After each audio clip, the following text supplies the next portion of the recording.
तुळजापूरला तुम्ही उजनीचं पाण्याचं टँकर आणलंय आणि इथं जे धुण्याचं काम करताय ते नेमकं कशासाठी करताय आणि नेमकं हे आंदोलन कशासाठी आहे? सर मुळात तर हे आंदोलन नाही, हे सर्वसामान्य शेतकऱ्यांचं आपल्या मतदारसंघातील सर्व दिनदुबळ्या माझ्या बांधवांचं हे दुःख आहे, हा आक्रोश आहे. हे आंदोलन नाही, हा आक्रोश आहे आमचा. गेली अनेक वर्ष आम्ही उजनीच्या पाण्याची आस लावून बसलो. आमचा आजा आम्हाला सांगायचा, आमचा बाप आम्हाला सांगायचा, बाबांनो आपल्याला विशिष्ट अशा व्यक्तीला मतदान करायचे, सहकार्य करायचं, आपल्याला उजनीचं पाणी येते. जर नोकरी नाही लागली तर शेती करून खाचाल, भाजीपाला करचाल, पण पाण्याची गरज आहे. गेली अनेक वर्ष आम्ही पाण्याची वाट बघतोय, पाणी अजून तुळजापूरला आलेलंच नाही. मी सांगतोय अशातला भाग नाही. या मतदारसंघातील प्रत्येक व्यक्ती, प्रत्येक जनतेला माहिती आहे या ठिकाणी की पाण्याचा प्रश्न गंभीर आहे, पाणी आलेलं नाही. ज्या पाण्याच्या विषयावरती गेली अनेक वर्षापासून राजकारण केलं जातं, सत्ता भोगल्या जातात, पण पाणी आम्हाला दाखवलं जात नाही.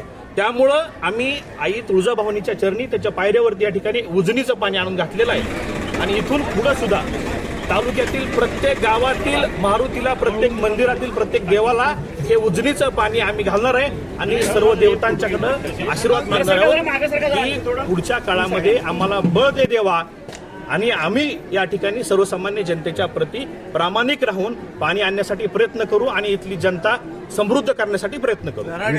विधानसभेसाठी बरेच जण इच्छुक आहेत, दादा, मामा, अण्णा, काका.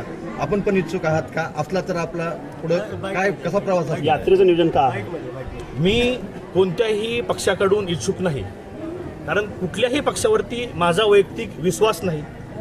कारण पक्षाचं गेली 5 वर्षामध्ये काय चाललंय राज्यामध्ये हे आपण सगळेजण पाहत आलोय. त्यामुळे कुठल्या तरी पक्षाची उमेदवारी मागण्यासाठी किंवा त्यांच्या हातापाया पडण्यासाठी ह्या गोष्टीसाठी माझ्याकडे वेळही नाही. माझा पक्ष, माझी नेता ही जनता असणार आहे. मी जनतेच्या दरबारामध्ये जातोय, त्यासाठीच लढा परिवर्तनाचा ही चित्ररथ यात्रा आम्ही आजपासून प्रारंभ तुळजापुरातून करतोय. परिवर्तन फक्त उजनीच्या पाण्यानेच होणार आहे का अजून काही इतरही प्रश्न असतात? ग्रामीण भागाचे प्रश्न आहेत, तालुक्याचा प्रश्न सर अनेक आहेत. ही सुरुवात आहे. सुरुवातीला आम्ही पाणी इथं घेऊन आलोय.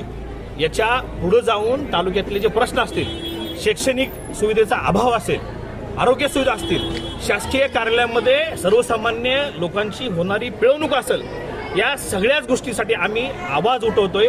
सर्वसामान्य व्यक्ती जागृत करण्यासाठी आम्ही प्रयत्न करतोय. त्यामुळं फक्त पाणी एवढा एकच विषय नाही, तर येणाऱ्या काळामध्ये यात्रेच्या महाराष्ट्राची कुलस्वामिनी आई तुळजाभवानी जनतेसमोर त्याच सर्व गोष्टी घेऊन जाणार आहे की ज्या गोष्टी भविष्यामध्ये मी करू शकतो, त्या गोष्टी करण्यासाठी मला जनतेने आशीर्वाद द्यावा आणि त्या आशीर्वादाच्या रूपाने मी जेव्हा लोकप्रतिनिधी म्हणून पुढे कामाला लागेल, त्यावेळेस तुळजापूर देवीचं आपलं तीर्थक्षेत्र असेल किंवा मतदारसंघातील इतर सर्व समस्या असतील त्या सोडवण्यासाठी मी पूर्णपणे प्रयत्न करणार. विद्यमान आमदारांना मी आवाहन करण्याऐवजी मी जनतेसमोर यासाठी चाललोय की आजपर्यंत जे लोक आपण निवडून देत आलो ते खऱ्या अर्थानं आपला विकास करण्यासाठी किंवा आपल्या आयुष्य समृद्ध करण्यासाठी पात्र ठरलेले नाहीत. येणाऱ्या काळामध्ये आपल्याला सर्वसामान्यातील व्यक्ती निवडून द्यावा लागेल. प्रस्थापितांची संख्या 2-5% असेल, पण तेच लोक आपल्या सर्वसामान्य विस्थापितावरती गेली अनेक वर्ष अन्याय करत आलेत, गुलामी करत आलेत. आपण त्यांची गुलामी करतो, हे चित्र मला बदलवायचं आहे. मी सर्वसामान्य कुटुंबातून शेतकऱ्याचा मुलगा आहे आणि शेतकरी आणि सर्वसामान्याची ताकद ही 90% पेक्षा अधिक आहे. आपण घराणेशाहीबाबत पोस्टर्स लावलेत, नेमका आपला रोख कुणाकडे आहे?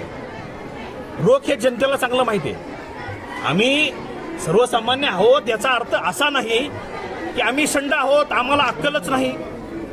तुम्हीच खासदार व्हा, तुम्हीच आमदार व्हा, सगळं तुम्हीच.